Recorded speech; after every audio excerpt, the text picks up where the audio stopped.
A Sleep Audiobooks exclusive. Grimm's Fairy Tales by Jacob Grimm and Wilhelm Grimm. Read by E. Campbell for the Sleep Audiobooks YouTube channel and sleepaudiobooks.com. The Queen Bee. Two kings' sons once upon a time went into the world to seek their fortunes. But they soon fell into a wasteful, foolish way of living, so that they could not return home again. Then their brother, who was a little insignificant dwarf, went out to seek for his brothers. But when he had found them, they only laughed at him. To think that he, who was so young and simple, should try to travel through the world when they, who were so much wiser, had been unable to get on. However, they all set out on their journey together, and came at last to an ant-hill. The two elder brothers would have pulled it down in order to see how the poor ants in their fright would run about and carry off their eggs. But the little dwarf said, "Let the poor things enjoy themselves. I will not suffer you to trouble them." So on they went, and came to a lake where many, many ducks were swimming about. The two brothers wanted to catch two and roast them, but the dwarf said, "Let the poor things enjoy themselves. You shall not kill them." Next they came to a bee's nest in a hollow tree, and there was so much honey that it ran down the trunk, and the two brothers wanted to light a fire under the tree and kill the bees, so as to get their honey. But the dwarf held them back and said, "Let the pretty insects enjoy themselves. I cannot let you burn them."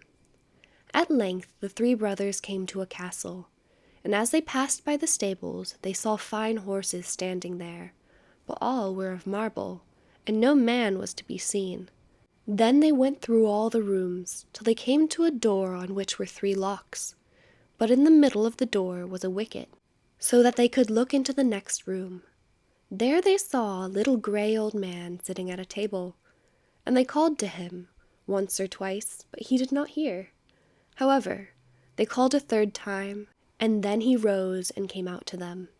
He said nothing, but took hold of them and led them to a beautiful table covered with all sorts of good things. And when they had eaten and drunk, he showed each of them to a bedchamber. The next morning he came to the eldest and took him to a marble table, where there were 3 tablets, containing an account of the means by which the castle might be disenchanted. The first tablet said, "In the woods, under the moss, lie the 1,000 pearls belonging to the king's daughter. They must all be found, and if one be missing by set of sun, he who seeks them will be turned into marble." The eldest brother set out, and sought for the pearls the whole day. But the evening came, and he had not found the first 100, so he was turned into stone, as the tablet had foretold. The next day the second brother undertook the task, but he succeeded no better than the first, for he could only find the second 100 of the pearls, and therefore he too was turned into stone. At last came the little dwarf's turn, and he looked in the moss, but it was so hard to find the pearls, and the job was so tiresome, so he sat down upon a stone and cried. And as he sat there, the king of the ants, whose life he had saved, came to help him with 5,000 ants, and it was not long before they had found all the pearls and laid them in a heap. The second tablet said, "The key of the princess's bedchamber must be fished up out of the lake." And as the dwarf came to the brink of it, he saw the 2 ducks whose lives he had saved swimming about, and they dived down and soon brought in the key from the bottom. The 3rd task was the hardest. It was to choose out the youngest and the best of the king's 3 daughters. Now they were all beautiful and all exactly alike, but he was told that the eldest had eaten a piece of sugar, the next some sweet syrup, and the youngest a spoonful of honey, so he was to guess which it was that had eaten the honey.